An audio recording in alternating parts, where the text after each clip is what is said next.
So All right, guys. Welcome to uh, another episode of World of Ability on the World of Ability podcast network, which is powered and made possible by Transform U Media. Um, I am Emily, one of the co-moderators today, along with Denise Fergus. Um, and um, we're talking about um, the disability community. Um, so I guess over to you, Denise.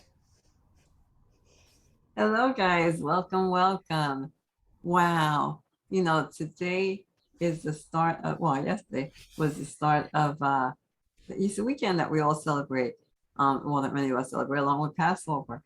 And, it's interesting that we're always talking about accessibility and we're always thinking about, the ADA and how everything needs to be legally accessible.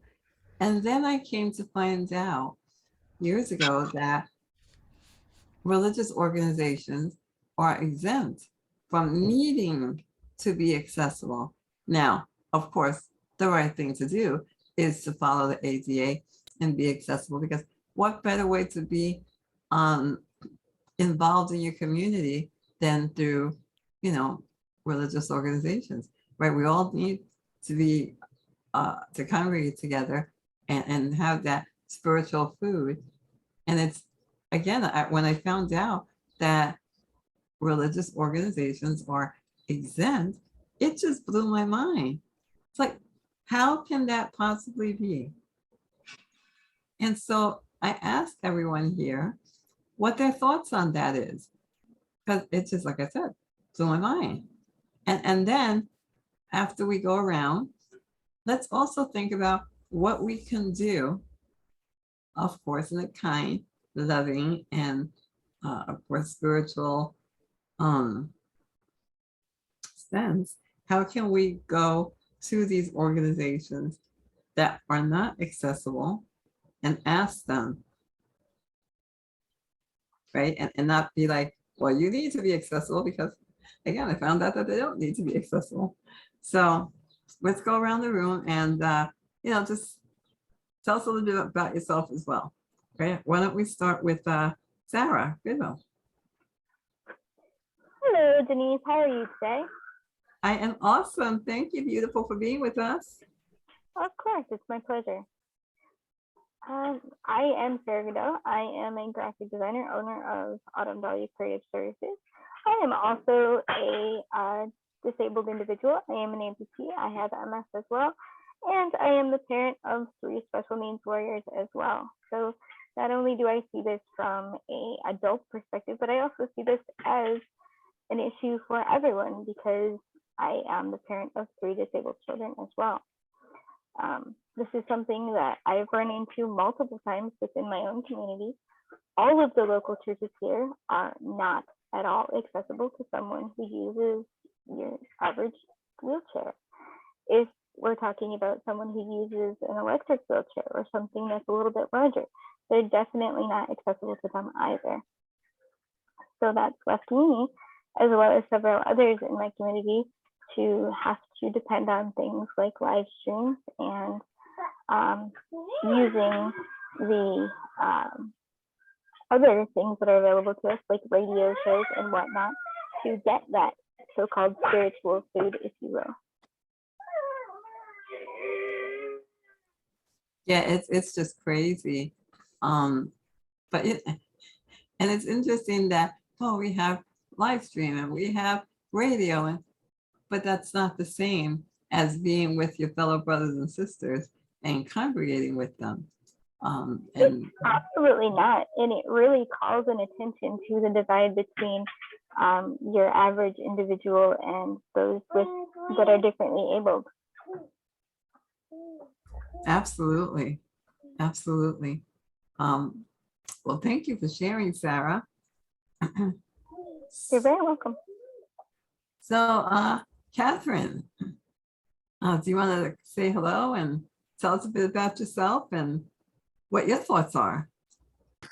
Hi, yeah, I'm Catherine. I'm a student getting my master's in social work and was just really interested to hop on and hear a little bit more about this. I had no idea that religious organizations were exempt from ADA accommodations, and that's just kind of blowing my mind. I think, as you guys have mentioned, um, being able to live stream and everything is one thing, but being there in person, like you said, with your brothers and sisters is just a totally different experience. So it's kind of blowing my mind, and I'm definitely interested to hear in ways that maybe we can reach out to these organizations and see, how can we make this more accessible for everybody?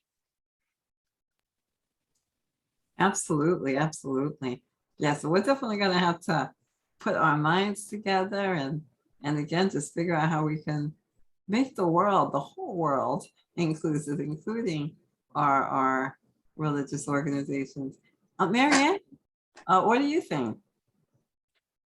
Well, aloha, everybody, and hola. I'm Marianne of Waikiki, and I'm so grateful that Emily and Kurt host this World of Ability every Saturday. So gracias, mahalo to all of you for all your time and effort, and especially you, Sarah, joining us with your busy schedule and your busy little bee kids. And that's amazing for sharing that story. So, and to our newcomer too, I used to be a social worker with the deaf at a mental health agency, and I was also a volunteer sign language interpreter at the Unity Church of Hawaii for over 10 years, interpreting for a beautiful deaf man, and some other churches too that he wanted to go to as well. And I will just express to some of the, I want to say challenges, and I don't know if probably discrimination and bullying is probably some of these words, choice words. And I'm launching the book, Rabbit Acts of Kindness, No Bully, by the way. But the deaf members were put in the back, so to speak. I had to interpret in the back of the church versus where normally a sign language interpreter interprets at the front of the church, very visible. And so those were some of the challenges, especially with ADA, and being put in the back of a church in a little area, being confined. I need movement. I need to move and flow. So yeah, that kind of does surprise me too, with the churches being exempt. And a lot of the times the places too, the preachers or the pastors didn't want to work with an interpreter because they thought they could speak directly to them, or that they were going to heal the deaf person and they were going to regain their hearing back, and being misleading also too. So I've kind of seen a lot of different things. And I myself as an interpreter have been bullied by other members of the church for interpreting. So I just wanted to share some of those things. And guess what? We've overcome it because we've written a book about it, and we have incorporated these characters, Rabbit Acts of Kindness, No Bully, with Chelsea, the courageous sign language chicken, and Eve, the finger spelling bumblebee. And guess what? One of the messages we got too, Denise, was Faith is one of his classmates, and we work with blind Faith in this spiritual book called Rabbit Acts of Kindness. That was co-written with my co-writer Susie Ann Sims at the Unity Church of Hawaii, and soundtrack by our senior Lucy Lynch. So everybody can go on the website actsofkindnessseries.com. Again, I just wanted to share that ADA. And 31 years ago, I was a social worker with the deaf, and President Bush did sign the American Disabilities Act, and we celebrated that in July, right, Denise? 31 years, we had our own little awareness. And we want to put a shout out to Trevor Gibbs too, is he's got Charity Revolution that helps businesses become ADA compliant with their websites. So hopefully in the future, these churches will be aware of the needs and accessibility with persons with disabilities, and we'll shift all that happiness over to all of those people that come on board with us, right, Denise? Back to you. Absolutely, absolutely. It's very interesting. Oftentimes for myself, because I'm a wheelchair user, I'm only really thinking about, is it accessible to me? But, thank you for sharing about the deaf community, because I never even thought about that, because you're absolutely right. Sign language interpreters are always in the front, right? So that everybody can see them. Because at the end of the day, we do not know if there's anyone else there that is deaf or hard of hearing and knows sign language. So it's almost going back to ancient times before the ADA, when we were always put in the back, kind of hidden away. So yeah, it's time for us to make some noise and really let people know that, hey, no organization can be exempt, right? What's right is right for everyone. We have to be inclusive for all. I mean, after all, it is in our Constitution. We're supposed to all be equal. How can we all be equal if you're exempt and you're keeping us in the back and you're not even letting us in? So absolutely, we definitely need to put more thought into that and how we can change that. Emily, what do you think?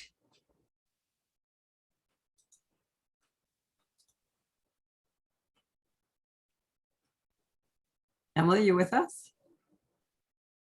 Yeah, I'm on mute. That it is a little ridiculous that there couldn't be something, at least like a ramp or something. But yeah. Okay. Also, guys, we might be having a bit of technical difficulties. So for those who are out here listening, we are sorry that we started a bit late, but we actually may need to end the show before the hour. So hopefully we can fix this issue before the show ends abruptly. But if it does, know that we love you. Definitely go to our channel, like, comment, subscribe, share. Share this with the world, right? We really want people to know the changes that need to still come and how we can all work together in making that change. And comment, because we love hearing from you. All right, so wow, it just blows my mind. So, the ATA actually, the anniversary is coming up in a couple of months. What are some of the things that we can do as a community and those who are our allies? What can we do or say to really bring more awareness? Let's go back around and Sarah, what do you think would be the best approach? Honestly, I think those that have disabilities and those that are parents with those with disabilities need to all come together and allow the others in the community to realize that we are here and that we're not going away anytime soon, and that we have every right, just as much as any other able-bodied person, to attend. All right, we are back, everybody. Sorry for the technical difficulties. Just to refresh everybody's memory, Janice, what was your question? Something about what we can do. Yeah, it was, what can we do as a community of individuals with disabilities and all our allies that are here, fighting the good fight with us and making sure that the world is inclusive. So again, let's just kind of go around the room and brainstorm and see what we can do, because I also feel that you get more bees with honey than you do with vinegar. So I'm not a big fan of yelling, and I mean, of course, there's a time for that as well, and being a bit more in your face, so to speak. So like a friend of mine used to say, but let's kind of just go around and get each other's thoughts. Marianne, honey, you were about to say? Well, I just wanted to share with you that the world experienced what it was like to wear a mask. And wearing a mask has limited lip reading, and wearing masks also made a social spatial distance with the world crisis and 6 feet apart, which showed what it's like to have a hearing challenge for everybody worldwide. And we saw how people reacted, some with compassion and some with anger, especially I want to give a shout out and gratitude for all the front workers, people, cashiers, any people who were mistreated. So there's your example right there, that the world has had that opportunity to know what it is like wearing a mask, being social spatial distancing, not getting clear communication. And hopefully this is something that they can learn from, and we can use that as examples and utilize. The solution is, the Acts of Kindness series. And taking advantage of some of these online courses that I have created. And somehow the universe told me this over a decade to do at the Unity Church of Hawaii. And I believe that was probably the reason why. Well, and also too, because the world needs it. And this is my next purpose. But I'm just sharing that example that just came off of my mind. Yes, absolutely. Thank you for sharing that. And oh my gosh, when you talked about the mask, I thought, wow, that is so true. But because we still do need to wear masks, I do want to let everyone know that we do have masks that are clear, and people can actually still be able to lip read through these masks. So if you are an individual that knows anyone that needs a mask that's clear, you can definitely get that online. So thank you, Marianne, for sharing that with us. Thank you. Sarah, what do you think? What can we do?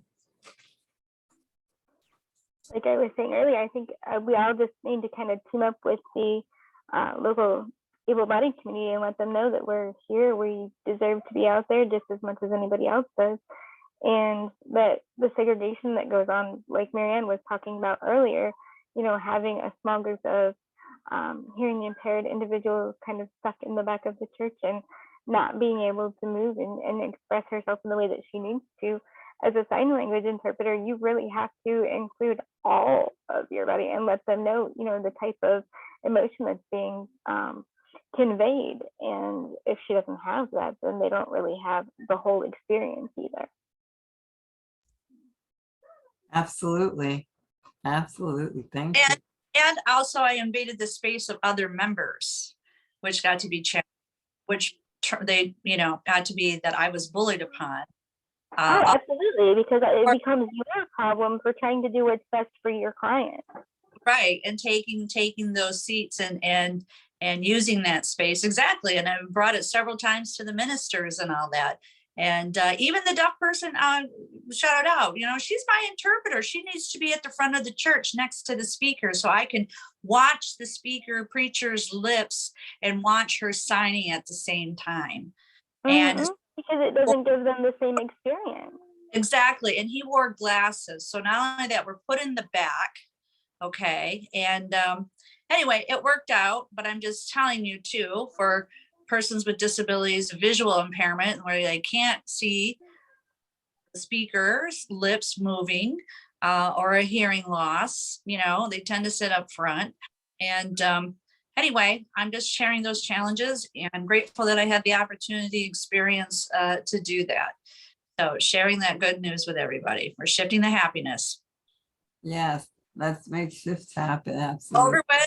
We forgive some bullies that bullied us too, that were there, that were actually Unity members, believe it or not. There are some people that did do some not so nice things, well, or words, spoken words.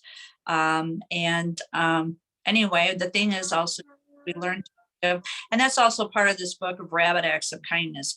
Harry learns to forgive those bullies that bullied him. And you know what? In this book, what it comes down to is they felt left out because they didn't know sign language and they thought we were talking about them. Isn't that funny? But that's what happens. And guess what happens at the end of this beautiful story? Everybody comes together to learn sign language skills so we can all be one big Ohana or family. And everybody can do it this Easter weekend too, because we have rebranded the Acts of Kindness series now, Denise, and Brian Rouge from Happy Neighborhood Project helped me upload 3 leading characters: Chelsea, the courageous sign language chicken, for Harry, the hard of hearing rabbit, with her co-partner Eve, the finger spelling bumblebee, and Dr. Fingers, the finger spelling hermit crab, for Noah, the hard of hearing whale.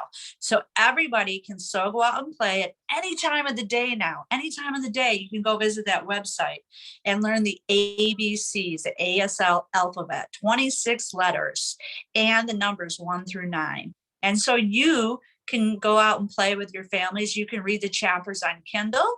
And if not, if you want to go play the app games and test your skills on Apple, you can do that too. So we are so excited to share that. And that, again, we've learned that word forgiveness so that we can move forward, and we are sharing these stories of kindness so that we can bring this unity to the community. Thank you. Absolutely. Thank you. Thank you for that. And actually, now that you've brought that up, about not only do sign language interpreters need to be in the front, but in actuality, all organizations should really have access to be able to call on the sign language interpreter for a member that might need that individual. Because, you know, it's interesting. It's like, I'm Hispanic, and, you know, I often translate for others if we're at the store or at the hospital or wherever. But, you know, you do have congregations that speak Spanish. So you don't need to really worry about that, because they can go to that congregation. But when you're talking about the deaf community, congregations should really have someone that they can call on, especially once they know that they have a member in their community that's coming to their organization, to their congregation. So absolutely, it's something that we really need to bring awareness to everyone. Catherine, honey, what do you think? How can we make more awareness? Well, I definitely agree with Marianne. I think I have the same thoughts on you attract more flies with honey, but you know, I think these issues definitely still need to be brought up. I think hearing your story at the church of being put in the back, I think that's just, and being bullied is just terrible. That's absolutely terrible. And you know, when you're going to a place of worship, you should feel accepted and loved, and that's obviously not, you know, what you are experiencing. So I think just bringing up, I mean, I think it's just crazy that they, you know, that they don't have to follow ADA accommodations, but just bringing up and speaking up for what's needed to feel comfortable in this environment is so important. But then also having allies that will be there, because, you know, it's just crazy to hear that there are people bullying people because of this. And so I think the more people we can get to just bring awareness and stand up for what's needed to make everyone feel comfortable is just so important. Absolutely. Emily, are you here with us? Do you have anything that you want to share as to how we can help bring awareness? I have one other thing to share too, and this also too. Sorry, but I'm just also sharing it with you too. A lot of times too at these events is that the churches didn't want to pay a sign language interpreter out of their. That was another, and I was discrimination thing or a way of not taking care of everybody in the congregation, so to speak, too. So that's just, I'm just sharing some other things of with this ADA compliant that I had experienced. And a lot of it, I want to not say the members, it was really the congregation, the preachers. They again felt that they were strong enough to communicate that our members could understand lip reading. And lip reading is, you can only really understand 90% of it. No, opposite, the opposite numbers there. Okay. So, and now we're wearing masks. So it was really the thought leaders' decisions, and they need to be really educated on it. Whereas the members were more compassionate, but there was a few members that were, like I said, that I had been bullied too by a member. And that. So just a lot of the education needs to get into the about American Disabilities Act. And that's what I wanted to share with you also too. Well, thank you. Thank you. Yes, definitely important stuff. Emily, what do you think?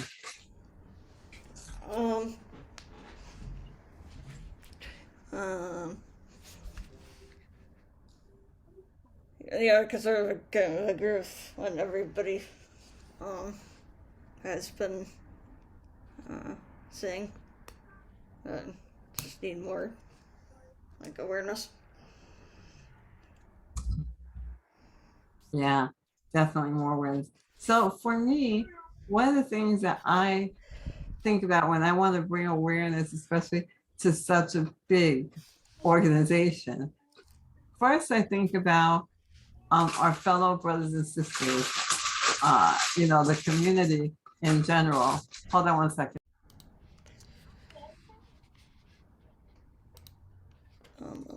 The community in general. We want to come to them first, because the more that they know, the more we educate them.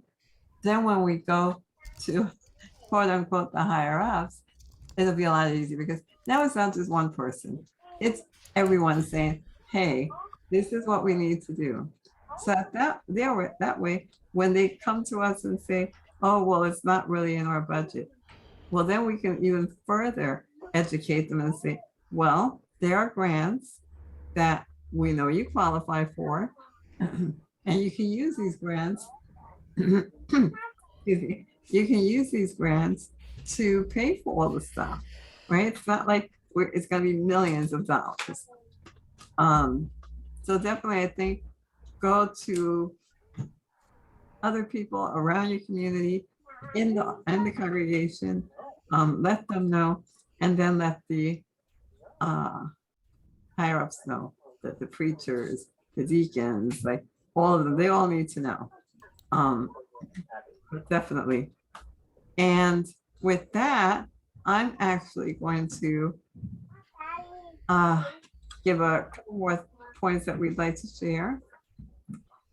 For those of you who are not aware of the Happy Neighborhood Project, we also want to acknowledge them, because not only are they an organization where people can go and network with each other, but they actually, even though this is all virtual, they actually have so many different events throughout the week. One of them of which I captain, and the beautiful Marianne is a sign language interpreter for HMP ability.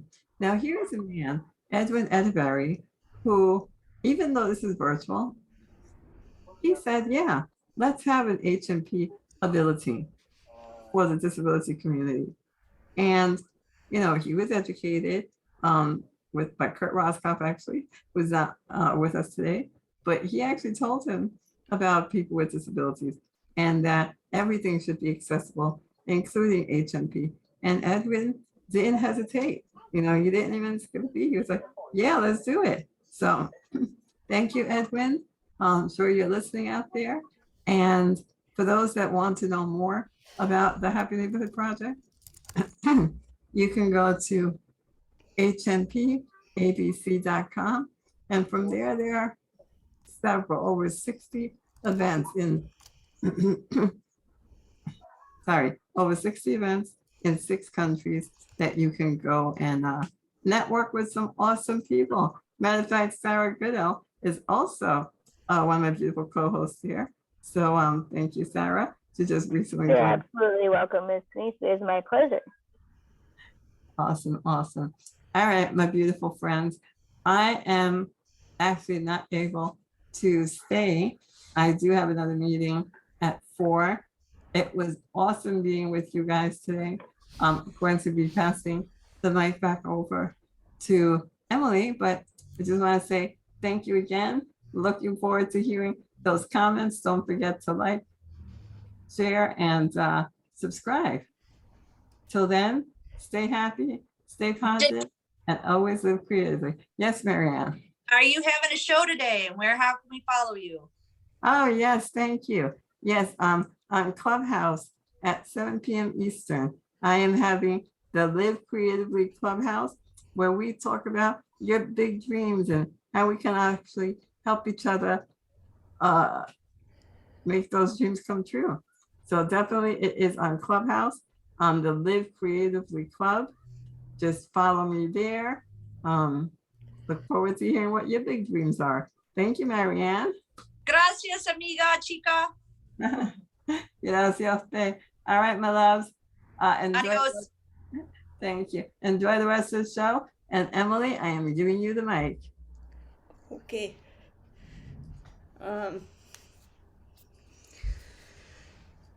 So,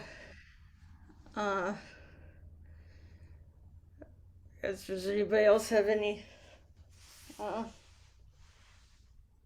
yeah, thoughts? Sarah, are you there? Yes, ma'am. Okay, great. Well, my co-writer and I are in Mexico, and I'm going to be creating the 3rd sequel book for climate change. And I wanted to get some input. I was a month ago, I was on one of Kurt's podcasts with persons with multiple sclerosis.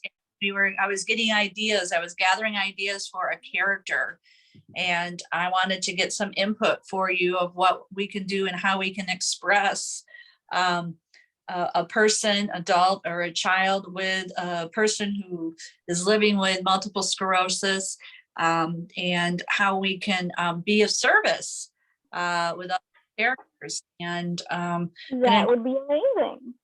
On climate change. So tell me what, if you have any thoughts right now. I'm trying to take notes here and there. I'll look for my little thing here, but I don't know if there's any other icons or any stories out there for children about multiple sclerosis. And I don't know if you know. Very few. There is one that the Multiple Sclerosis Association puts out, but it's very detailed and very much geared towards older children. So something that would be appropriate for younger children would be awesome to see. But one thing that book doesn't really cover, and I don't know if many people know too much about, is the spoon theory. I don't know if you've ever heard of that. What? But what it is, it's called the spoon theory. And what it is it's a visual representation of our energy and how MS can often zap one's energy. If you were to take all of the spoons out of your kitchen drawer, and I know that sounds silly, but it is actually a very good representation of it, and you were to say, I'm going to use this many spoons today to represent how much energy it takes me to get up and take care of my kids, for example, and how much energy it takes me to go to school and be successful at my job, and all of that. And then all of a sudden you ran out of spoons, right? You only have so many spoons in the house. And that's kind of what people with MS deal with, is we will have instances where we're full of energy and ready to go, and then other days where we can't get out of bed. And it's very interesting that you said that you're writing a book for your kids, because I've tried different ways myself to explain to my 8, 3, and 1-year-old how mommy needs the extra time sometimes, and how they can help me and be, my biggest little helpers to get through the day. And I would personally think it'd be awesome if a character would kind of illustrate the spoon theory and how, because that's something that kids can kind of relate to. You know, they can see the amount of spoons that are in front of them and how it would take away from that person's energy to take those spoons away. Okay, well, that's a great theory, and Suzanne and I will come up with something to put that in. And I'm just taking notes, so this is exciting. I get excited. For sure, that's like the number one thing that comes to mind, because that's how I explain to my kids. You know, okay. So I took some notes from some adults, and with fatigue, and the loose walk, the walking around. Is there anything that we should be sensitive to? Is there any terminologies that I can put in there? And I can't think of anything that would be particularly sensitive other than, differently abled. But those, the loose gait is definitely one that, even as an APT, I've had to explain to my kids, because it's something that makes me appear different than like 90% of the people that they see on a regular basis. And I've been fortunate to where my 8-year-old has become very sensitive, and she, will point out that, people have differences no matter what. But I would love to see MS more represented in a book like that, because there's really not too much for kids, that explains to them what that kind of a condition does. Yeah, so we have Ms. Zita who joined us. Zita, how's life in Zita's world, or Zita's healthy beginnings, or world of women? So I have to take a moment off. I'll be joining you in a few minutes. Okay. You're on mute, Zita. Oh, okay. Sorry. Hi, everyone. Doing some errands, and I'm like, okay, I better join you guys because if I say when I get home, I might be late, and I just wanted to, listen to this podcast and share a little bit. We're doing fine. Still being positive about life, and looking forward for a few things. Podcast, which is already scheduled. It's every Tuesday at 8 p.m. Eastern. And glad to know that last podcast, we had a surprise. Sarah joined us, and she has been doing marvelously well. She connected, Emily connected Sarah to us, and it has been wonderful. She made a flyer that I've been getting comments about. It's like, wow, this is so beautiful. So, and that's the flyer that is gonna introduce the new steps for the World of Women going the stream yard. And that is really powerful. I'm so glad to be part of this whole group, and to use my own gift in any way possible to enrich our community and enrich the world. So, and thank you all for all you do on a daily basis in your families, in your own individual lives, and building our world. And it's all about women, and I see that happening every single day. That feminine energy is what gonna really rebuild and renew our world. Thank you. Yeah, I just wanted to promote the World of Women. It's a great show. We always have a lot of fun, right, Zita? Yeah. So I encourage everybody to, if you or anybody you know is interested in being on the World of Women podcast, to certainly please join us. And Catherine or Sarah, do you have any reaction to Zeta? Well, first of all, I want to say thank you to Ms. Zita for that wonderful piece of information there. I am so glad that your flyer is getting you more traffic, and I will be happy to be of service if I can in the future. Thank you.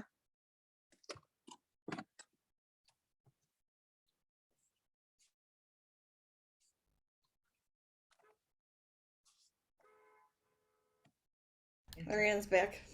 I'm back. So I want to give a shout out to my friend from Unity Church of Hawaii too. He's in Vegas, being of assistance to his brother who's having health challenges. He's also helping me. He does taxes, so he went above and beyond to go pick up some paperwork and helping us file extensions for this tax season.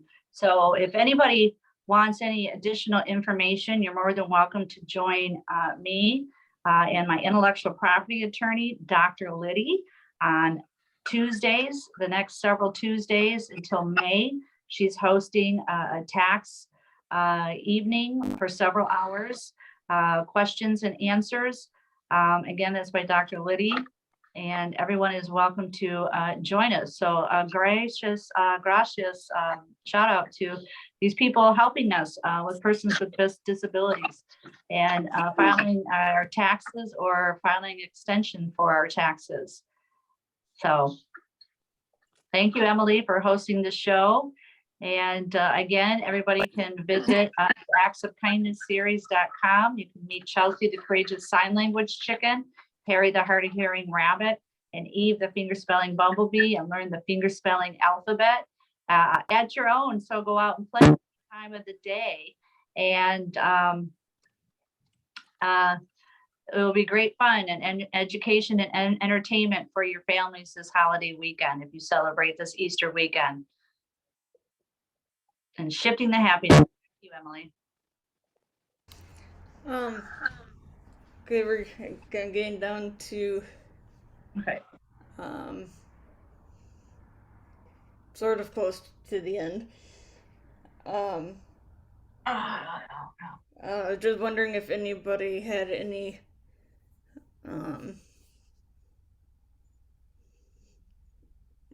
other thoughts, comments.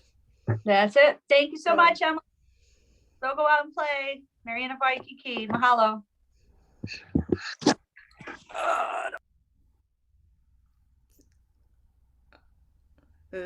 Anybody have any kind of last thoughts, comments? That's on.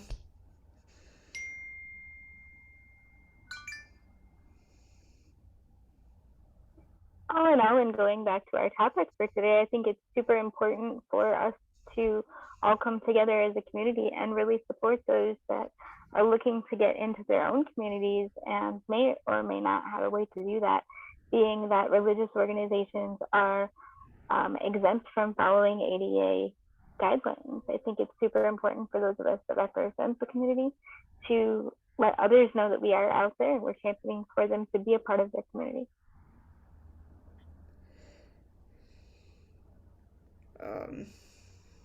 Yeah, I definitely agree with you, Sarah. And I just wanted to thank you guys for bringing awareness to that, because I had no idea that churches were exempt from that. So it's definitely good to know. I think the more awareness we can spread from it in any way possible, I think is just going to help in the long run. So thank you. Yeah, I want to also share that this month is, which I learned that this month is also the month for child abuse. So I think that's also important that we bring that to the forefront and share with other people, because I know when we think about child abuse, it happens to every child. It can happen to any child, but we know that sometimes kids with some kind of disability are more vulnerable just for us to be aware of that and keep them in mind and be protective of them as well.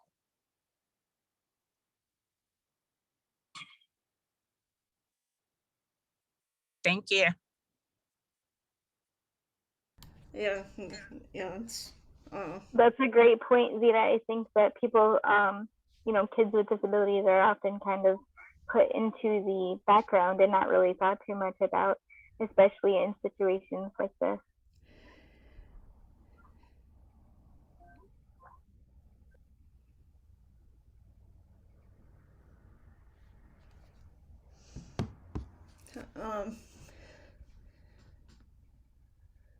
so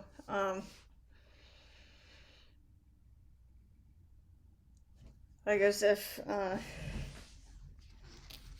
you want to go around, if you have any like contact info or any way to contact you for somebody wants to follow up.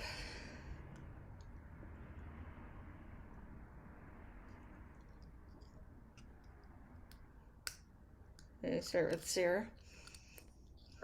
Sure. I am Sarah Goodell. I'm a graphic designer and a web designer by trade. I specialize in branding and identity projects, as well as editorial and packaging design. And if you need a website, if you need any marketing collateral for your business, I am definitely your person. Back to you, Emily. If you, here's Barbara. So is there like an email address or anything you want to anybody to get a hold of you, or no? Oh my goodness, I am terrible at sharing that information. Oh, that's okay. I mean, you don't have to. I was just. Oh, that's okay. You can absolutely look me up on LinkedIn at Autumn Dahlia. That is my username, and it is also my LinkedIn ID.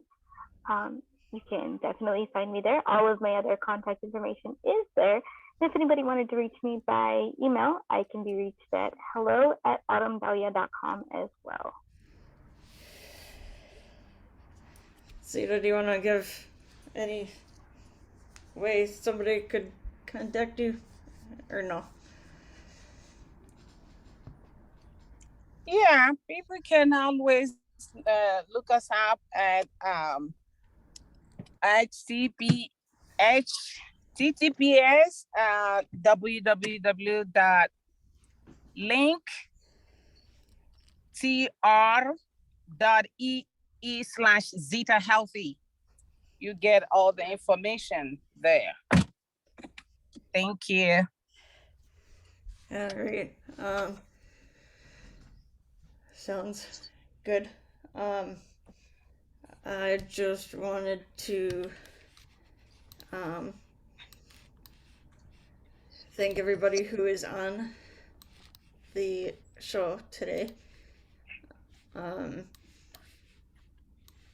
And for a special thank you to everybody who's on the podcast. It is really appreciated. Also, I'd like to make a special thank you to Marcus Hart and the Transform You Media Network for allowing us to have this podcast on their platform. And as was mentioned before, to please go to our social media pages and comment, share, and so on, and to spread it everywhere. And we are here every Saturday at 3 o'clock Eastern. Encourage everybody to join us at any point.